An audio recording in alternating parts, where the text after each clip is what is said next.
Ada sahabat saya, dia adalah dokter dan bertinggal di mana? Di Inggris. Saya lupa kotanya. Dan dia mengingatkan satu hal. Dia adalah lembaga researcher. Jadi dia kerjanya cuma meriset saja. Dia mengabari saya dan sejak Februari kami intens. Dan dia menyatakan sebuah informasi yang sangat penting yang saya pikir harus dibagikan ke teman-teman dan kalau perlu ke gugus tugas COVID. Jadi nomor satu adalah COVID akan ada selamanya sampai akhir zaman. Itu kira-kira informasi yang akan dimulai dengan pernyataan hari ini.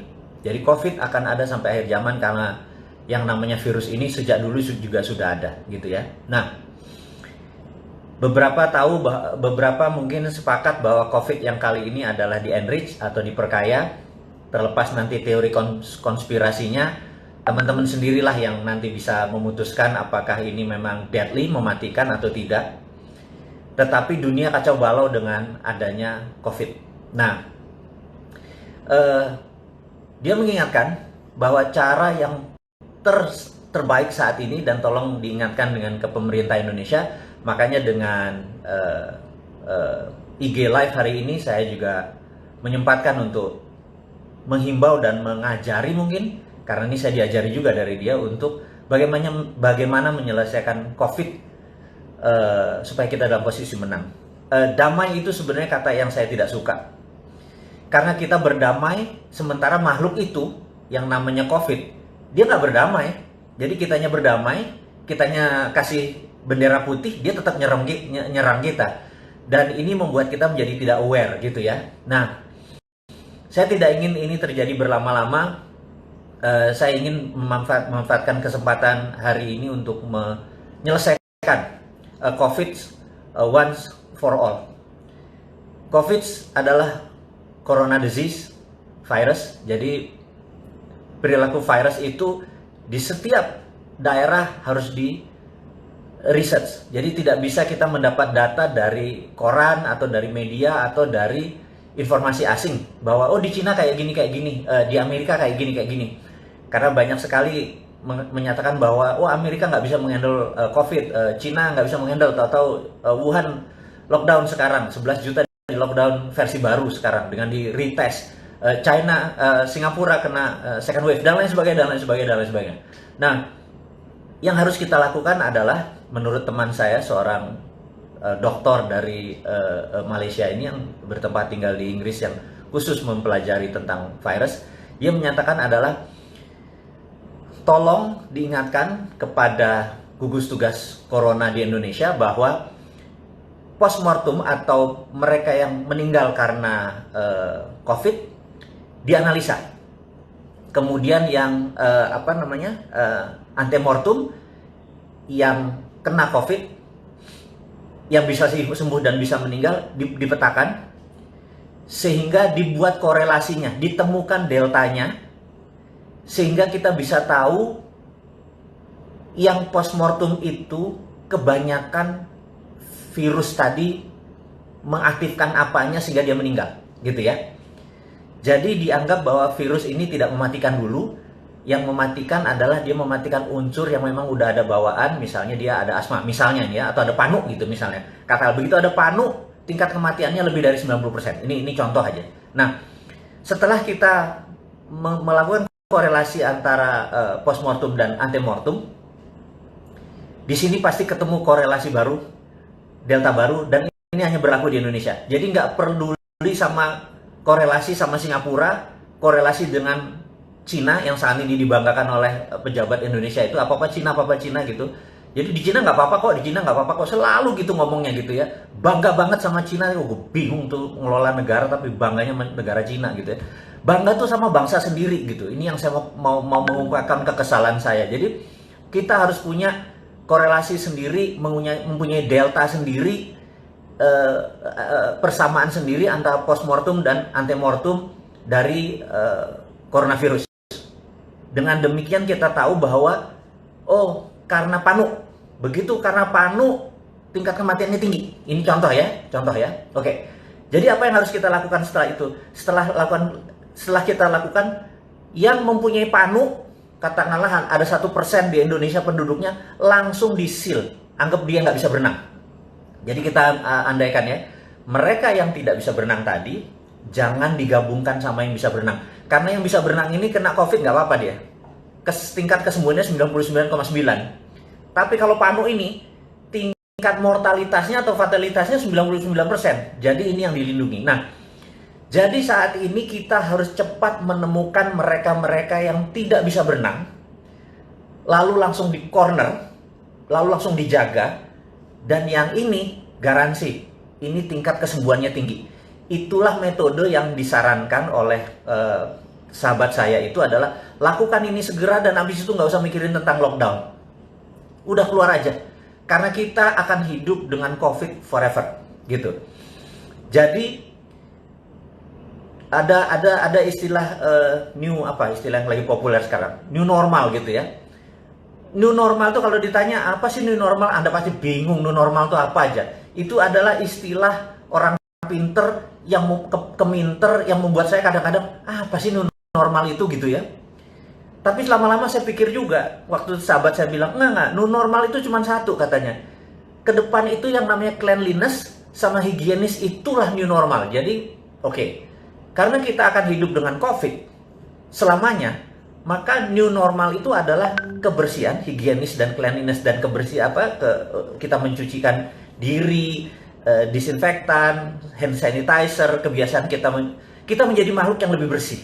Nah, itu adalah new normal. Sisanya dagang akan sama, beli di harga murah, di harga tinggi jual, gitu ya. Harga saham rendah Anda beli, harga tinggi jual, gitu. Apa yang berubah gitu? Nggak ada. Itu semua ya old school gitu ya. Nggak ada new normalnya gitu ya.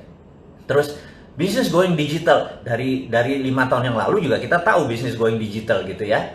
Terus ada yang bilang new world order. Nah itu nanti Mas Hasbi sabar, tentang new world order kita akan turun tangan sendiri. Jadi kita sepakat bahwa COVID akan hidup sama kita selamanya, dan kita minta pemerintah sekarang menemukan delta yang baru, kausalitas yang baru, di manakah yang membuat orang-orang yang tidak bisa berenang itu cepat diketemukan. Jadi orang-orang yang punya, ini cuma istilah nggak bisa berenang, yang sisanya bisa berenang gitu ya. Karena kalau sekarang semuanya di lockdown, yang bisa berenang juga bisa mati. Matinya bukan karena COVID, tapi matinya karena ekonomi gitu ya. Nah, kita nanti akan sampai ke sana. Kemudian berita COVID kita selesaikan dulu supaya jangan lama-lama. Udah bosan kita ngomong tentang COVID. Yang kedua adalah informasi menarik, karena saya adalah orang geopolitik, geostrategik, jadi informasinya harus ngagetin teman-teman semua. Apa yang akan saya informasikan? Dubes Cina di Israel diasasin. Jadi kita tahu beritanya bahwa kemarin hari ini Dubes Cina di Israel mati. Anda boleh menganalisa apa yang akan terjadi. Jadi saya nggak nganalisa dulu, saya ngasih mentahnya dulu bahwa fakta Dubes Cina di Israel mati, dah gitu ya. Jadi kita siap-siap lanjut yang lain. Berikutnya adalah, itu berita internasional dulu. Jadi berikutnya adalah 13 shadow men. Jadi waktu Ronald Reagan memanggil 13 shadow men ini, orang-orang yang akan mendesain bagaimana mengalahkan Uni Soviet, 13 orang ini mendesain dan melakukan operation, dan akhirnya Soviet tahun 89-91 terguling. Puncaknya waktu di Afghanistan. Akhirnya dengan perestroikanya Gorbachev, apapun itu, mereka kekurangan uang, mereka kekurangan duit, mereka nggak ada sumber energi, Gorbachev nyerah, Soviet bubar. Gitu ya. Nah, 30 tahun kemudian 13 shadow men ini baru dibuka ke publik bahwa siapa mereka. Buku-bukunya banyak luar biasa dan ceritanya keren-keren. Saya tahu teman-teman mungkin bukan pembaca gitu ya. Bahkan ada pejabat nasional yang buku-buku geopolitik, geostrategi, buku sejarah nggak dibaca, lebih memilih baca Doraemon dan Shinchan. Saya sudah baca buku Doraemon dan Shinchan, nggak ada tuh tulisan tentang Roger Robertson, orang-orang salah satu di antara 13 ini, saya nggak nemu gitu ya. Kalau dia nggak tahu siapa 13 orang ini, bagaimana bisa ngelola negara pejabat-pejabat itu? Saya pikir kok bacanya Shinchan. Saya juga pengen, oke deh, saya mungkin akan membuat komik Shinchan untuk diisi ceritanya tentang 13 shadow men ini supaya masuknya dari kekinian gitu ya, dengan membaca Shinchan dan Doraemon gitu ya. Nah, mungkin karena ini bukunya bahasa Inggris, sangat sedikit sekali orang Indonesia yang suka baca buku bahasa Inggris, apalagi geopolitik, sehingga hal-hal seperti gini mereka bilang, untuk apa sih, what's in it for me, untungnya buat gue apa gitu ya. Toh ada si Bosman yang bakal ceritain, it's a good point gitu ya. Ya sudah, saya aja yang cerita gitu ya. Jadi 8 dari 13 Shadow Man itu ternyata masih hidup gitu ya. Saat ini mereka seminggu terakhir setiap hari ada di Oval House, ada di West Wing, ada bertemu dengan Trump. Nah, ini yang saya mau menceritakan adalah kira-kira apa ya yang akan mereka desain. Mereka mau ngapain? Kita tahu bahwa Trump adalah nasionalis, lawannya dia adalah Republikan, di mana saat ini lawannya adalah Demokrat, dia adalah Republikan. Partai Demokrat saat ini mepet dengan globalis, atau terbalik. Globalis, Anda harus ingat ya, globalis adalah sebuah makhluk, sebuah kelompok, anggap aja dia virus, yang uang itu tidak beragama dan tidak bernegara, dia bisa bayar siapapun, dia borderless di mana-mana, dan mereka ini mengendalikan 60% perekonomian dunia, hanya 1% manusia ini. Jadi mereka adalah swasta. Nah, globalis ini adalah oportunis. Mereka selalu hidup seperti nempel, seperti ada inangnya gitu ya. Kemarin mereka nempel di Partai Demokrat. Dan ini saya harus menceritakan dulu. Jadi di zaman Reagan dan dilanjutkan dengan George Bush senior, negara Amerika dikelola itu persis seperti ngelola Cold War dengan strategi perang dingin. Jadi di dunia Cold War yang perang adalah intelijen. Jadi benar-benar perangnya itu adalah bukan perang kombatan saja, perang nuklir saja, tetapi perang intelijen. Jadi dunia spy, dunia seperti James Bond itu benar-benar lagi jaya-jayanya gitu ya. Kalau saya James Bond zaman modern, James Bond saya adalah penjaga masjid dan tukang kebon. Jadi itu beda dikit lah sama James Bond yang ganteng-ganteng itu. Dia membunuh, kita menyangkul gitu ya. Kita mau marbot masjid, kita ngurusnya masjid. Tapi bukan massas dan pijit ya, masjid beneran kita mah. Bukan masjid massas dan pijit, keterlaluan loh kalau massas dan pijit. Oke. Jadi mereka ber-13 itulah yang mendesain rubuhnya Soviet. Dan mereka sekarang dipanggil, 8 orang masih hidup, usianya paling muda 74 tahun, yang tua ada 88 tahun, mereka masih gagah. Apa yang mereka desain? Mereka ini anti globalisasi, mereka anti Wall Street. Karena itu jangan kaget begitu Trump menyatakan akan menutup Wall Street. Gila nggak tuh? Nah, teman-teman mungkin bingung. Ini Trump ini presiden kayak apa sih gitu ya? Nah, teman-teman, saya akan melanjutkan dulu cerita supaya teman-teman paham dunia seperti apa sih yang kita hadapi saat ini. Kita kalau nggak paham, kita gelegean gitu ya, memahami ini Cina mau ngapain, Yuan, Toto punya renminbi, Toto punya digital money. Terus kita kayak kagum, wah hebat ya. Terus kita Amerika dengan kapalnya, wah hebat ya. Kita gumunan gitu ya. Ketidaktahuan kita ini membuat kita kadang-kadang naif bahwa ada dangers di antara ketidaktahuan itu. Nah, saya mau menceritakan lagi bahwa Amerika adalah negara swasta. Sahabat semua, Amerika adalah negara swasta. Jadi negara swasta itu heavy on private. Cina adalah negara yang heavy on government, semuanya pemerintah gitu ya. Nah, Indonesia ini heavy on, Anda jawab tuh dia, Indonesia tuh cenderungnya kemana? Jadi kalau dilihat apa-apa sekarang ini pemerintah gitu, bangun jalan tuh pemerintah, rakyat cuma suruh keprok gitu ya. Ini udah selesai rakyat, udah selesai keprok gitu. Kita ini heavy on government. Kita meniru Cina. Nggak enak lagi gue nyebut Cina mulu nih. Cinanya Tiongkok ya, bukan Cina bangsa, bukan Cina ras. Ini harus diingetin. Saya nggak anti sama Cina, saya nggak anti sama ras Chinese. Sekali lagi, saya anti sama Tiongkok yang komunis. Paham ya? Clear ya? Ini harus saya lurusin lagi. Jadi kalau saya ngomong Cina, itu bukan ras. Kalau Anda turunan Chinese, udah 3 generasi di Indonesia, paspor Anda hijau, Garuda Pancasila di depannya, Anda saudara saya, selesai, dah, gitu ya. Tapi kalau miring Cina itu, bahkan kadang-kadang bukan orang Cina yang miring ke saudara saya yang Cina, malah suku-suku tertentu di sini yang oportunis, yang mepet-mepet ke Tiongkok itu yang oportunis. Ini gue lagi emosi kalau kayak gitu, bisa batal puasa gue nih. Oke, kita atur nafas sebentar, istighfar. Kita lanjutin lagi. Amerika adalah negara swasta, gitu ya. Jadi mau tahu sejarah, kita tahu di tahun 1900 orang kaya Amerika yang namanya JP Morgan, terus dia masuk di dunia GE, dia membeli Thomas Alva Edison, dia dibikin GE bareng sama JP Morgan. Kemudian ada Rockefeller yang mempunyai Stanford, kemudian ada John Paul Getty, kemudian ada Vanderbilt yang rajanya kereta api, kemudian siapa lagi? Ada Andrew Carnegie, Anda tahu Andrew Carnegie, one of the richest man in the world saat ini. Nggak ada apa-apanya yang namanya si Bill Gates atau Warren Buffett, karena kalau kekayaannya dihitung pakai zaman sekarang 5 kali kekayaannya Warren Buffett saat ini gitu ya. Nah, saya cerita sedikit tentang pertemuan saya dengan Bill Gates. Jadi saya mau mengingatkan bahwa saya ini dreamer, saya ini pemimpi.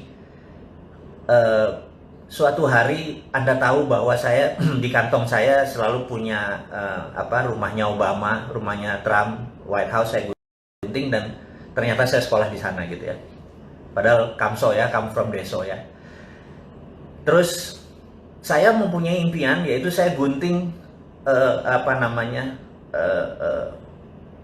fotonya Bill Gates di dompet saya. Kalau ditanya sama orang-orang, ini kenapa ada foto Bill Gates di tempat kamu? Saya bilang, saya itu niat ingin makan malam dengan orang paling kaya di dunia. Gitu, waktu itu Bill Gates.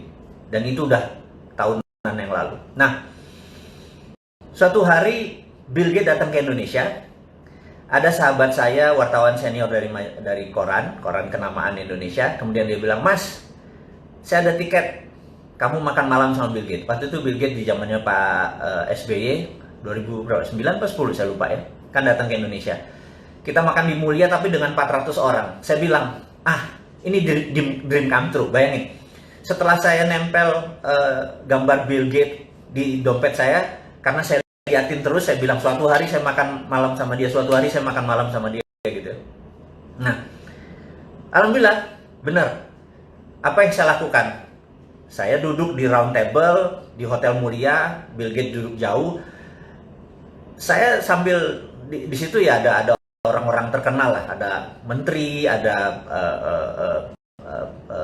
pejabat-pejabat teras zaman waktu itu. Nah, lagi kita makan, dalam hati saya bilang kayaknya nggak sah sih kalau saya makan malam atau kita makan malam tapi jaraknya jauh. Emang saya lihat dia, jadi saya cuma ngeliat dia pakai batik, saya ngeliat oh orangnya gini, orangnya santun tapi smart, tapi ya gitu deh. Saya cuma sambil membayangkan gitu ya. Nah, kemudian tapi saya bilang saya nggak puas nih kalau nggak ngobrol, ini nggak sah nih gitu ya. Nah, terus di tengah-tengah di tempat makan, boleh nggak kami tanya jawab? Terus mereka nanya sama si audiens, sama kita yang ber-300-an orang ini nanya, is there anyone yang di sini yang mau bertanya pada Mr. Gates? Apa yang terjadi?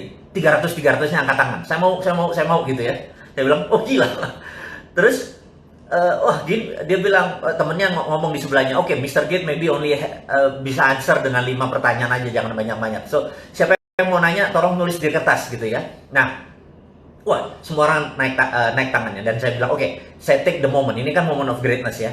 Saya ambil kertasnya, saya tahu kan teman-teman tahu bahwa saya memiliki sebuah keilmuan, ya ilmu kuno sih, ilmu nggak keren-keren banget bagaimana memprogram pikiran bawah sadar seseorang. Saya bilang, dia pasti baca tulisan saya, dia pasti baca tulisan saya. Saya tulis gitu ya, saya lipat, saya taruh. Oke, kemudian makan seperti biasa. Kemudian Mr. Gates buka satu-satu, terus udah selesai makan nih. Terus gimana? Ada yang mau nanya? Terus dia bilang, oke. Saya udah pilih beberapa katanya. Terus who is, dia sebut sebuah nama gitu ya. Dia bertanya apa rencana Bill Gates di Indonesia. Terus Bill Gates cerita, kami akan berencana membuat laptop komputer murah di bawah $100 supaya orang bisa ini dan terkoneksi dengan sistem dan sebagainya. Cita-cita mulia lah, CCM lah gitu ya. Kemudian pertanyaan kedua, who is, dia sebutin seorang menteri gitu ya, kayaknya dipesen nih. Oke, menteri ini bertanya ini, seorang ibu menteri. Dia cerita. Kemudian dia break lagi. Terus lama berhenti di satu kertas, terus I don't like it. Terus dia taruh, tapi kan mic-nya masih kedengeran kan, mic-nya di sini. Terus ditaruh, dia bilang terus dia nyari question, pertanyaan yang menurut dia oke, gimmick kayak kecil-kecil. Udah 4 pertanyaan. Dia bilang, oke, the last pertanyaan terakhir, the last question katanya gitu. Terus diangkat satu kertas, gitu ya. Terus orang sebelahnya bilang, what is this? I don't know, I don't like the question gitu ya. Ini kata-katanya dia nih. Terus saya udah tahu nih, jangan-jangan gue bener ya, itu ya. Terus apa yang terjadi? Well, I would like to know this gentleman. Terus karena dia ngomong-ngomong itu, orang-orang bilang, udah, lo udah kayak gitu, lo baca aja lah itu pertanyaannya gitu ya. Jadi cair suasana. Terus dia bilang, well anyway, I don't like the question. Jadi dia ngomong sama orang sebelahnya gitu. Anyway, lo udah brought up anyway katanya. Terus apa yang dilakukan? Who is a Mardikuwiek? Wah, udah kayak orang Polandia gua. Saya berdiri.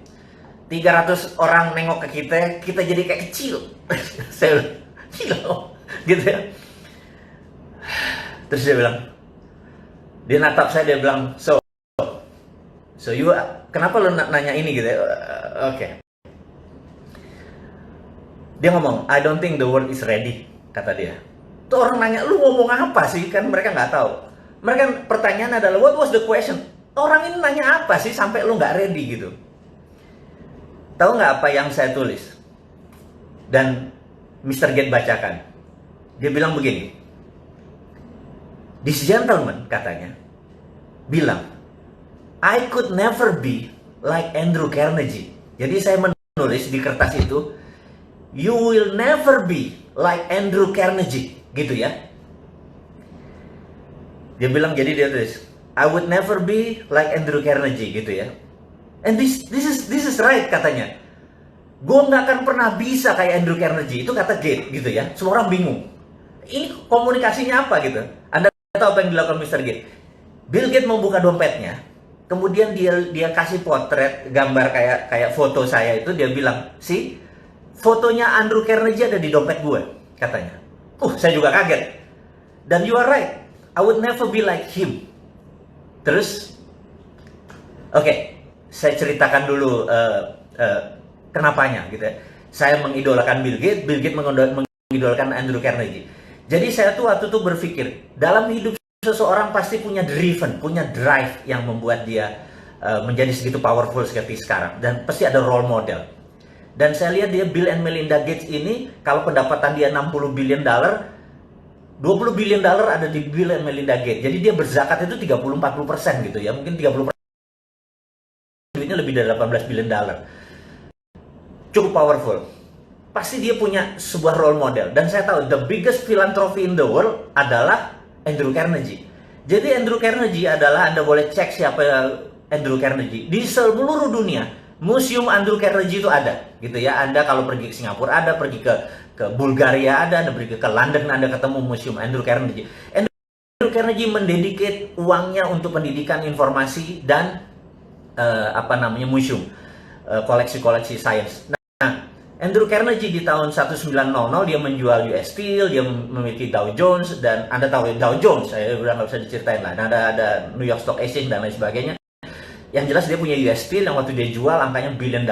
Pada saat sekarang waktu dia menjual US Steel itu di 19 sekian itu, kekayaannya itu kira-kira 4 kali kekayaan Bill Gates saat ini. Jadi kalau Bill Gates punya berapa, katakanlah 80 billion, dia punya 4 kalinya, 320 billion. Jadi kita tahu itu duit waktu itu. Nah, Anda boleh cek di Wikipedia. Di tahun 1898, Filipina ingin merdeka dari Spanyol. Dan Spanyol waktu itu minta uang $20 billion. Filipina nggak punya uang tebusan seperti itu memerdekakan Filipina, dan Filipina minta Amerika. Amerika nggak punya uang, Federal Reserve nggak punya uang, dan Federal Reserve meminta Andrew Carnegie menebus $20 billion untuk kemerdekaan Filipina. Sahabat, apa yang dilakukan? Andrew Carnegie membayar tunai 20 billion dollar sebuah negara yang dia merdekakan tanpa sekalipun dia pernah injak itu tanah Filipina. Jadi ini membuktikan satu hal, bahwa swasta Amerika lebih kaya daripada negara Amerika. Dan Andrew Carnegie menjadi the biggest philanthropy yang menjadi role modelnya Bill Gates. Karena itu di dalam analisa saya menganalisa Bill Gates, saya menebak bahwa dia pasti punya role model gitu ya. Dan saya menebak pasti Andrew Carnegie. Saya nggak pernah tahu, tapi ini kemampuan analisis, kemampuan Sontoloyo. Yang Sontoloyo itu saya bilang, oke, you could never be like Andrew Carnegie. Lo nggak akan pernah bisa menjadi seorang Andrew Carnegie. Dan dia bilang, you are right. Gue nggak pernah bisa jadi Andrew Carnegie. Nah, jadi itulah yang memotivasi dia. Itulah yang memotivasi saya bahwa kalau Andrew Carnegie pernah begini, di rumah yatim pun saya mencoba mendedikasikan kecil, filantropi kecil, nggak jauh sekali dari seorang Bill Gates dengan foundationnya atau Andrew Carnegie. Tapi ini gamesnya, mau jadi the best of the best ya kita berkompetisi dengan the best, berkompetisi dengan Andrew Carnegie gitu ya, bukan berkompetisi sama 4L gitu ya, itu bukan kompetitor kita gitu. Dia pernah ya gitu, kompetitor kita gini, bukan kompetitor, role model gitu ya, dan kita bersaing sehat. Kalau 4L mah udahlah, gue males ngomongnya. Anyway, teman-teman, ini hanya membuktikan bahwa swasta itu lebih powerful daripada negara Amerika. Nah, kita tahu setelah Perang Dunia Kedua, Amerika baru menggunakan printing money dengan New Deals-nya, akhirnya negara Amerika lebih kaya dari swastanya. Jadi, sahabat semua, saya cuma mengingatkan bahwa swasta Amerika tuh berkompetisinya sama negara Amerika, gitu ya. Karena itu di sana kalau sekolah tuh ada 2. Dan sebagainya, begitu lulus biasanya menjadi anteknya globalis di Wall Street atau menjadi globalis. Kalau mereka belajar di seperti di Illinois University, apapun lah, Chicago juga nggak nyampe ini, mereka ini paling jadinya pegawai World Bank, IMF, atau bankers gitu ya. Anda harus mengingatkan ini 2 ini. Nah, Wall Street ini saat ini menguasai mungkin 60% kekayaan dunia. Jadi Tencent di situ, Alibaba di situ gitu ya. Ini kita mau melihat how the world work, bagaimana cara dunia bekerja. Jadi Anda paham apa yang terjadi. Nah, sewaktu Trump menyatakan akan menutup Wall Street, itu dia mengancam globalis sebenarnya, supaya lu jangan sama Demokrat, lu sama gua gitu ya. Nah, kita itu skenarionya. Nah, kita balik ke China saat ini. Akankah terjadi perang di Laut Cina Selatan? Gitu. Resikonya adalah pantai timurnya Cina rata, tentara Amerika habis, gitu ya. Menurut saya, Xi Jinping adalah pedagang, Trump adalah pedagang. Menurut saya tidak perang. Ingat, walaupun tidak perang, Indonesia harus ambil posisi. Saya tadi kemarin saya pernah bilang, ada tanya 4L apa gitu ya. Ya habis pundak, lutut, apa 4L-nya? Ya lanjutin gitu ya. Oke. Jadi saya menyatakan bahwa Indonesia saat ini tidak ngambil posisi, dan itu salah. Harusnya Indonesia ngambil posisi bela Cina, bela Amerika. Itu bedanya. Jadi jangan stand alone gitu ya. Kita harus ngambil dua-duanya. Jadi ngambil Amerika, ngambil Cina dengan choking point. Saya ulangi lagi, choking point adalah Selat Malaka yang paling sempit, di mana waktu dulu Sriwijaya, Hang Tuah, Hang Nadim segala macam menguasai selat ini, Indonesia berjaya secara maritim. Hampir 600 tahun kita berjaya secara maritim. Dan choking point saat ini lost control. Kata kita tidak mengontrol choking point. Kalau saya jadi pemerintah Indonesia saat ini, choking point-nya diminta Cina sama diminta Amerika, jawabannya adalah yes. Saya kasih ke Amerika, kalau Amerika memberikan saya 5 tahun pinjaman IMF tanpa bunga, saya minta list yang nggak mungkin Amerika tentuin. Sama Cina juga sama. Yes, saya akan kasih Cina, tapi Cina harus utang di Indonesia dan kewajiban di Indonesia semuanya dinolin lagi dan lain sebagainya. Kasih semua sebuah penawaran yang mereka nggak mungkin bisa penuhi, tetapi di situ terlihat bahwa kita punya standpoint. Jadi Amerika dan Cina lihat kita punya standpoint. Gue di belakang lo kalau, gue di belakang lo kalau gitu ya. Tapi kalau sekarang kita menarik diri, begitu Amerika sama Cina terjadi consolidate, berdamai, apa yang terjadi? Partai Demokrat bingung, dan globalis nempel ke Trump. Sekali lagi, ini dunia selalu kayak gitu, globalis nempel ke Trump. Begitu globalis nempel ke Trump, Cina bermain dengan Cina, mereka nengok ke Indonesia. Lo goceng li, lo nggak fair. Lo sekarang mau ambil untungnya doang. Jadi waktu Amerika menjanjikan mau buat pabrik di Indonesia cuma 34, itu dia tidak dari pemerintah Amerika, itu dari globalisnya. Sabar, kita harus paham sekali ya. Anda harus tahu kapan Trump ngomong. Jadi Anda harus tahu, negara Amerika itu tidak pernah berubah misi dan visinya. Ingin menjadi polisi dunia dan caranya mereka berbeda. Republik suka perang, Demokrat pakai economic trap. Ini pakai military trap. Ujung-ujungnya sama, bajingan juga itu, gitu ya. Nah, Cina state mission country-nya nggak pernah berubah, gitu ya.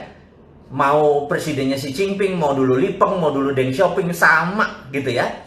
Nah, saya mau ingatkan, ini key point yang sahabat semua saya mau buka saat ini. Reagan dengan Deng Xiaoping pernah berjabat tangan. Ingat nih ya, saya ulangi lagi. Deng Xiaoping dan Reagan pernah jabat tangan yang menyatakan 40 tahun lagi Cina harus menjadi negara demokrasi, dan itu disetujui oleh Deng Xiaoping. Dengan demikian, tahun itu harusnya tahun 2020 ini Cina harus menjadi negara demokrasi. Demokrasi itu bukan berarti kayak Indonesia sekarang populer vote, bukan. Tapi pemilihan kepala daerahnya sudah pemilihan langsung, tapi pemilihan partai komunis Cinanya tetap. Cina adalah single party country. Cina adalah negara dengan satu partai. Dan di dunia ini ada 7 negara yang single party, seperti Meksiko juga single party. Jadi Anda jangan kaget-kaget ya kayak gini pelajaran-pelajaran geopolitik, geostrategi ini. Anggap aja ini lagi Lemhanas, Anda nggak usah ikut 9 bulan Lemhanas, cukup dengerin Bosman ngomong, Anda udah ikut Lemhanas gitu ya. Nah, sampai mana tadi gue lupa. Oh, dia salaman sama Deng Xiaoping jadi 2020 ini. Tetapi Xi Jinping punya agenda lain. Jadi Reagan, balik lagi Reagan.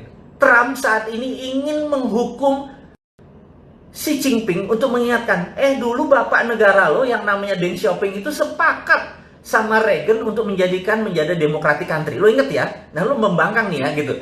Jadi ini ada sejarahnya, bukan sekedar trade war. Jadi kalau yang naif tuh bilang, oh ini perang dagang nggak apa-apa kok, nggak ganggu kita gitu ya.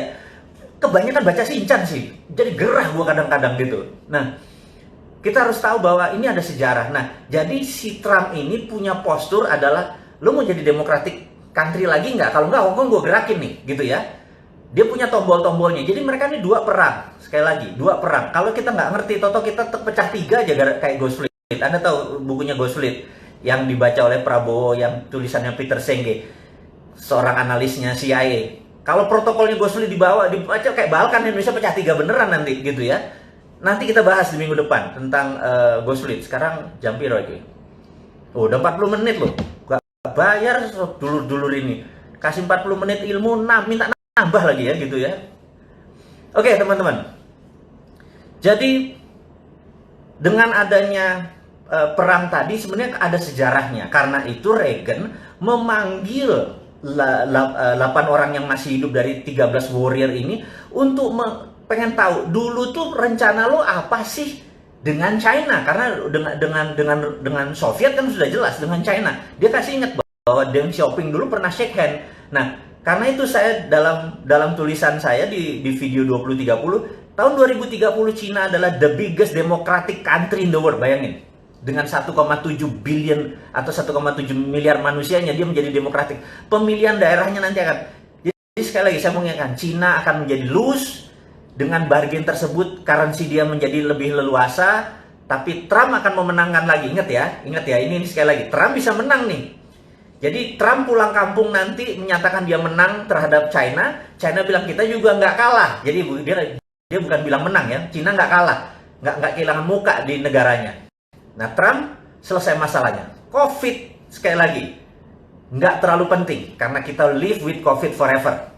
Oke, sahabat semua. Ada Terakhir mungkin saya sekedar mengingatkan bahwa beberapa kita mendapatkan berita bahwa China punya renminbi, punya digital currency, punya dan anti dolar. Tar dulu. Itu misleading kalau anti dolar. Dia memainkannya di dalam negeri. Sekali lagi, dia memainkannya di dalam negeri. Dan kita juga nggak mau kalah dong. Kita kan dari dulu juga sudah bilang bahwa kalau kita ini kan Sontoloyo dapat mandat, tapi tenang, saya tidak akan masuk ke politik, saya janji, karena passion saya nggak di situ. Tapi kalau kita dapat mandat atau misi ini ada yang nerima, kita kasih juga. Kita adalah heavy on private, jadi swastanya tapi bukan kapitalis, bukan 9 naga yang jadi kaya, UKM yang jadi kaya. Jadi kita ini juga pro on private, tetapi UKM. Karena itu kita bangun Santara, kita bangun Rifit, kita bangun organisasi untuk mengangkat UKM. Jadi kita tahu 2030 85% ekonomi dikuasai oleh UKM yang going global. Ini mark my word ya. Anda boleh catat kata-kata saya kalau 2030 tidak terjadi 85% ekonomi dunia, saya kasih Anda $1 juta. Anda ingetin, bosman, $1 juta lo janjiin kalau tahun 2030 85% dunia ini yang menguasai adalah UKM yang going global. Jadi nanti buktinya apa? Sekarang ini perusahaan besar pivotnya susah. Jadi kayak Unilever, Ultra itu pivot. Begitu ada perubahan terhadap COVID, terhadap distancing dan lain sebagainya, merubah badannya yang besar itu nggak mudah. Tapi UKM 2 bulan kolaps, ada yang tinggal 10%, ada yang bangkrut dan lain sebagainya. Tapi besok dia udah hidup lagi karena UKM itu pivotnya gampang, mindahinnya gampang. Nah, sahabat semua, jadi tahu karena demikian, kita filosofinya adalah menolong mengangkat UKM. Jadi misi kita jelas, mengangkat UKM. Gimana UKM menjadi berdiri. Dan kita nggak peduli sama pemerintah. Pokoknya jangan diganggu aja kita. Biar urun dana ini berlangsung dengan baik. Itu satu. Yang kedua yang saya mau ngomongin. Tapi ini too early. Saya minta too early karena ini masih beta. Beta adalah, teman-teman, beta ya.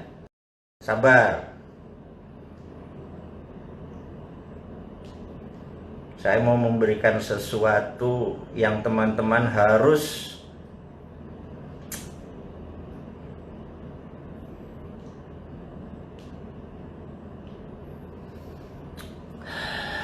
kebalik ya. Kalau kebalik nanti kita akan kasih. Oh, kebacanya kebalik ya. Oke. Tanggal 20 bulan Mei 2020 jam 20 saya atau kita bersama-sama sahabat semua akan meluncurkan yang namanya dinaran. Dinaran adalah cara pembayaran rupiah Anda. Setiap Anda masukkan rupiah, ada emas senilai rupiah Anda.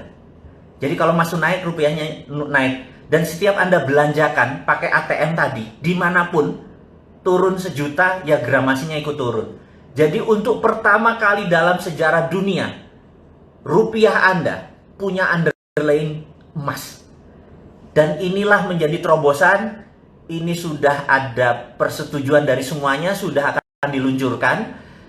Anda jangan bangga dengan renminbi, Anda jangan bangga dengan apapun, karena ini produk tanah air. Ini membuat emas Anda nggak ada rupiah Anda tidak ada inflasinya, gitu ya. Kita buka di dinaran.id, itu cuma landing page, belum bisa buat transaksi. Nanti transaksinya ada di apps. Tapi Anda sudah boleh lihat bahwa kita nggak ada matinya sebagai pengusaha, nggak ada matinya sebagai putra bangsa untuk mengangkat derajat bangsa ini. Kita nggak peduli sama pemerintah miring ke Cina, miring ke Amerika, kita nggak peduli. Yang kita pedulin adalah dia harusnya miring ke Indonesia, miring ke putra bangsa, nggak usah terpesona dengan asing-asing itu. Dan berani nggak dia, Dinaran ini, aplikasi kita ini, dipromosikan supaya mulai sekarang kita udah nggak terpikir tentang inflasi, bahkan nggak terpikir ada riba karena harus taruh bunga di deposisi kan. Stop, gunakan itu semua, pakai jaminan underlying emas. Tapi ini bukan sekedar jual beli emas. Ini adalah rupiah Anda masukin seperti halnya ATM. Anda punya duit 10 juta, masukin ke ATM, bener nggak? Nah, cuman kalau ATM kan nggak punya apa-apa. Sekarang Anda punya emas senilai menjamin tadi. Waktu Anda belanja 1 juta, ya emasnya turun. Anda diemin aja, harga emas naik, ikut naik. Itu bedanya. Dan sekali lagi, ini akan diluncurkan tanggal 20 Mei tahun 2020 ini, hari Selasa ini, jam 20.00. Kenapa? Karena 20 Mei adalah Hari Kebangkitan Nasional. Dan itu juga merupakan di bulan suci Ramadan, di mana kita ini harus sudah masanya berdaulat. Jangan sekali lagi pernah bangga dengan negara lain, banggalah dengan karya putra bangsa sendiri. Saya minta sahabat untuk mempelajari, melihat landing page ini. Kita diskusi nanti setelah ini ya, bahwa kita bukan sekedar mengkritik, kita bukan sekedar menggurui, nggak ada niatan, tetapi kita mau gandengan tangan, kita mau bersama-sama untuk menjadi sukses. Teman-teman, mudah-mudahan Dinaran ini bisa menjadi salah satu kontribusi kita yang lain lagi tentang kita membantu UKM, membantu bottom of pyramid yang saat ini nggak ada yang ngurusin, menjadi punya personal sovereign wealth fund. Negara punya sovereign wealth fund, yaitu aset-aset kita yang namanya nikel, yang saat ini sama RUU undang-undang mineral akhirnya diangkut dengan rare earth-nya sekalian, dengan uraniumnya, dengan kobalnya segala macam itu diangkut. Sementara harusnya itu kalau kita nih jadi terima mandat, stop semua pertambangan, dari penambangan itu jadiin SWF, sovereign wealth fund. Sama seperti yang rupiah tadi. Ya udahlah, daripada negara masih terlalu sibuk yang pejabatnya masih memikirkan kantongnya dia, mungkin 7 turunan dia masih kurang cukup uangnya. Apa yang kita lakukan? Kita punya sendiri yang namanya sovereign wealth fund. Anda punya 2 juta taruh, Anda punya 1 juta taruh. Yang penting Anda sekarang tidak bergantung lagi pada bunga bank, tidak bergantung lagi pada sistem perbankan. Ini adalah banking from non-bank. Jadi ini adalah banking, tapi dari non-banking. Jadi banking tapi bukan dari bank, gitu ya, dari Dinaran. Ini breakthrough, ini mengagetkan banyak teman-teman di dunia OJK dan BI. Tapi ini adalah untuk kita semua, gitu. Ini adalah karya anak bangsa. Sahabat semua, akhirul kalam, saya tidak mau menahan Anda lama lagi karena sebentar lagi yang di Indonesia bagian tengah sudah akan buka puasa, yang di Indonesia bagian barat sudah siap-siap buka puasa. Selamat bergosip mengenai Dinaran. Saya sekedar mengingatkan bahwa bagi mereka yang ingin membeli buku dan lain sebagainya, lihat di IG, di Jual Vision 2030 ada di IG, Road to Billionaire ada di IG, dan Dinaran.id Anda pelajari landing page-nya, bukan untuk transaksi, tapi tanggal 20 bulan Mei 2020 jam 20. Kan ini milik kita bersama, bukan milik saya, ini milik Anda.